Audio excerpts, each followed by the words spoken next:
What's up, family? This is Gene Kennard coming to you with another Covenant Standard Nugget. I know I haven't been around, I haven't been too active on social media lately. It's been dealing with quite a bit. But God is good. God is good. And that's one thing that I definitely want to always get across, that no matter what, God is always good.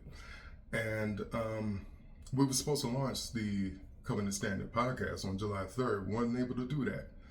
We had to pivot, had to reset, regroup, but we are going to launch. Now, I don't have a date right now, but we are going to launch, and I will be sure to let everybody know, because I want you involved and I want you to be there with me. Things happen. Sometimes, you might have a plan for something to go a certain way. Things happen and you just have to adjust. And that's all this is. It's just an adjustment period. So, when we're able to launch, it'll be the right time. In all honesty, I wasn't ready. I was not ready. So it worked out that we had to postpone it, just for now. So without further ado, I want to bring you this nugget, and it is called Don't Wait for a Funeral. So this is very emotional for me. So prayerfully, I'm going to get through this without breaking down. But I think it's important. This message is going to be very important to anybody who listens, anybody who watches this. Just hear my heart on this. I recently lost a cousin who was near and dear to my heart. I mean, he was only about a year and a half older than me. And, we had established a really good relationship. Did we talk all the time? No, I can't say we talked all the time. I can't even say that we had a lifelong relationship, even though we were so close in age. And this is an odd thing, because we grew up on Long Island in New York, in neighboring towns. There was like maybe 10 minutes between the towns. And we didn't know each other. He didn't know I existed. I didn't know he existed. It's crazy. I mean, our family's big, but we didn't know each other.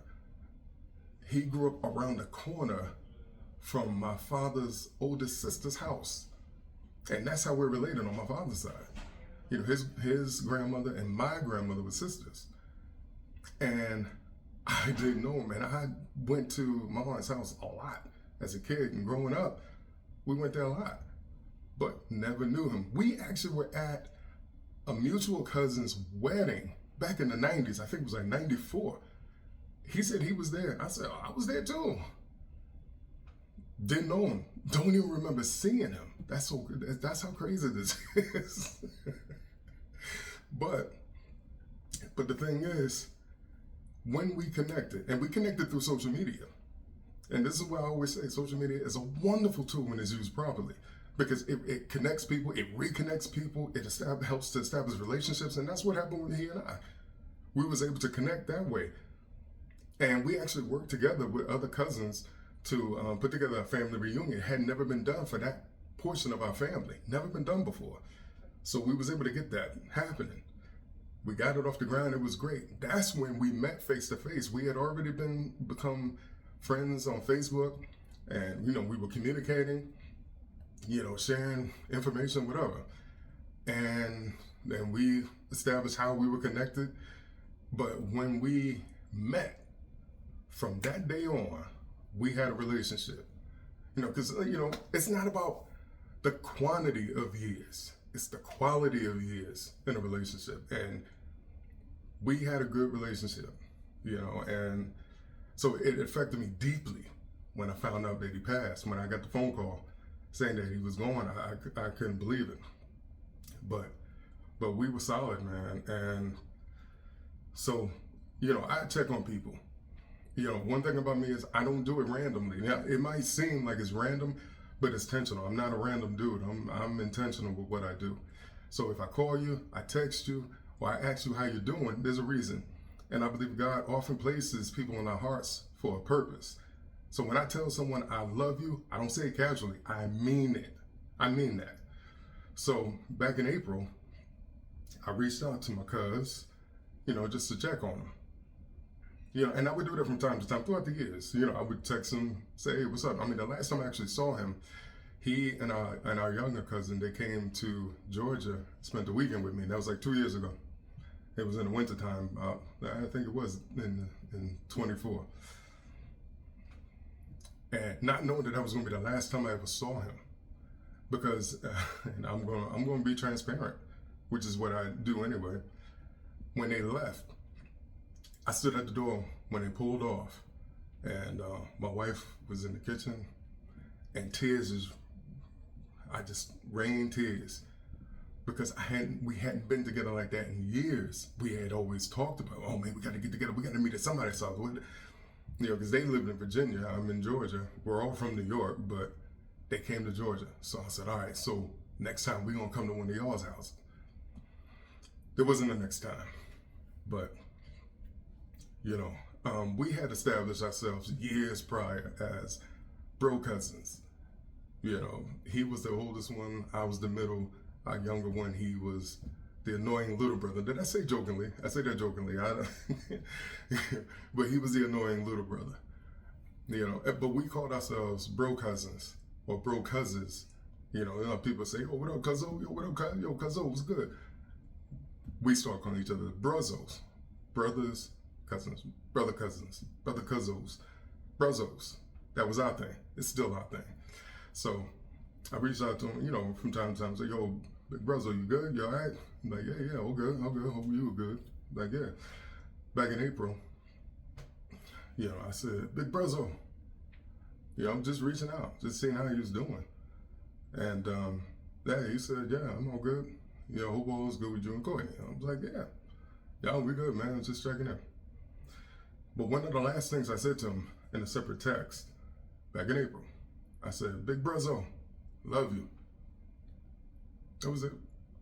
He said, and he responded, he said, love you too, bro. Straight out of left field, but he said, that's a typical response from him.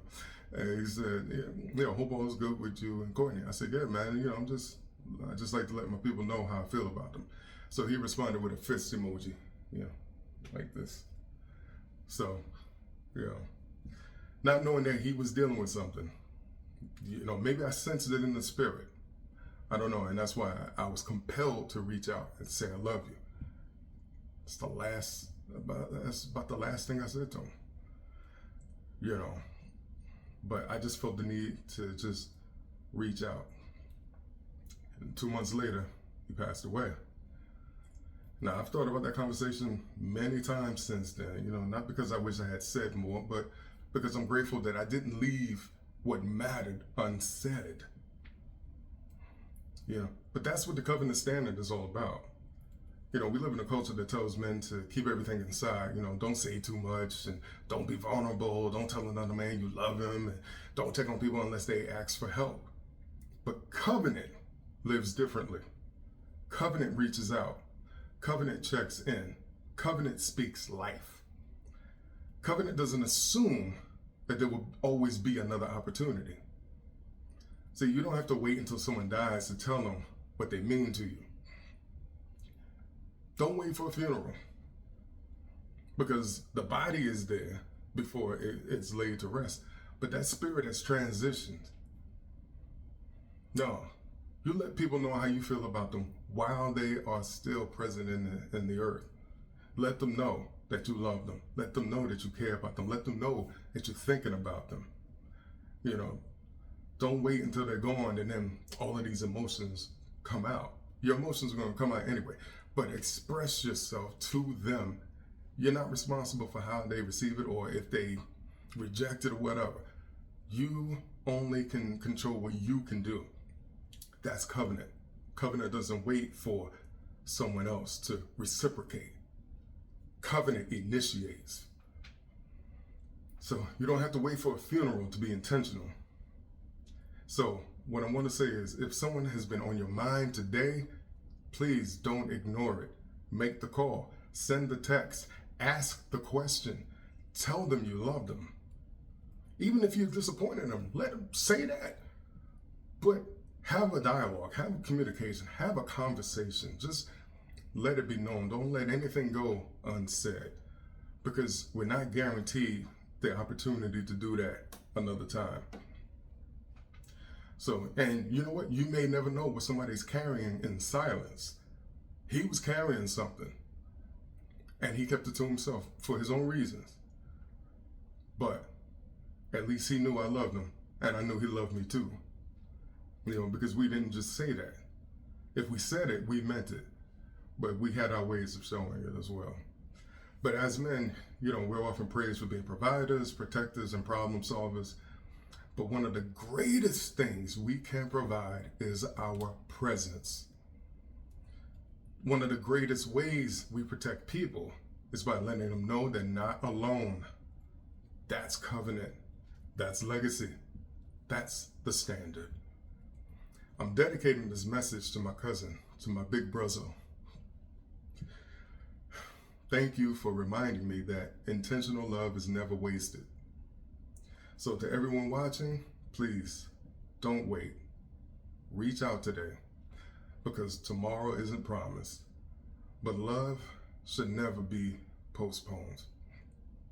I pray that you got something from this nugget. I pray that you will not just nibble on it or not just throw it around, but to really digest it and act. This is a CTA. Don't wait for the funeral. Reach out to that person now. Let them know you're thinking about them, because they might be going through something that you have no idea about.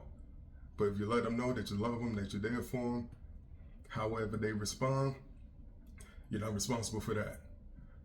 But at least you let them know that they were in your thoughts and that they're in your heart. So with that, I'll come at you with another nugget sometime in the near future. Peace be upon you all. Don't wait. Don't wait. Reach out now. Shalom.